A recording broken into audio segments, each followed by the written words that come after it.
Your bank is paying you next to nothing while inflation quietly erodes your savings.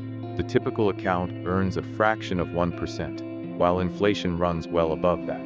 That's not saving, that's losing money slowly. But there are several types of accounts that actually pay you to hold your cash, and most people have never opened any of them. Online banks skip the cost of physical branches and pass those savings to you as interest. The top high-yield savings accounts right now are paying up to 4.5% APY, compared to the national average of well under 0.5%. There's no investment risk involved. Your funds stay insured up to $250,000, and you can access the money within a few business days. This is the natural home for an emergency fund or any short-term savings goal. Credit unions often go a step further with rewards checking accounts that use a tiered interest structure. One example currently pays 5% APY on balances up to $5,000, though the rate drops sharply above that threshold. These accounts usually come with conditions attached: a minimum number of debit card swipes each month, direct deposit, or enrolling in paperless statements. Skip the requirements and the rate falls back to almost nothing, so the fine print matters here.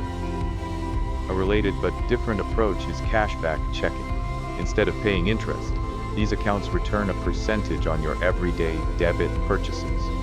One credit union model deposits a nickel into savings for every purchase of $5 or more.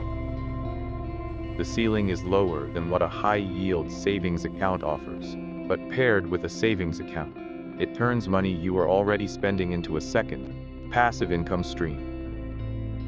Then there's straight credit union savings, which can beat online banks outright, because credit unions aren't chasing shareholder profit the way traditional banks are. Some credit unions in current rate surveys are paying as much as 10% APY on their savings products. The catch is that promotional rates like this usually cap out at a low balance, often somewhere between $500 and $1,000, before the rate drops off. Membership can also be restricted by employer, location, or association, which locks some people out entirely. Finally, if you already hold a brokerage account, don't overlook the cash sitting inside it. Uninvested cash in a brokerage account often earns close to nothing, unless you've specifically opted into a cash management or money market sweep option. Once enabled, that cash typically tracks close to high-yield savings rates, letting you keep money liquid right alongside your investments without needing a separate bank relationship. None of this requires thousands of dollars or any investment experience, just moving your money from an account that pays nothing into one that actually works for you. Rates move with Federal Reserve policy, so check the current numbers before opening anything, and I'll leave a rate comparison link in the description. Subscribe to Leverage Your Money for weekly videos on how to grow, protect, and leverage your money. And drop a comment: which of these accounts are you opening first?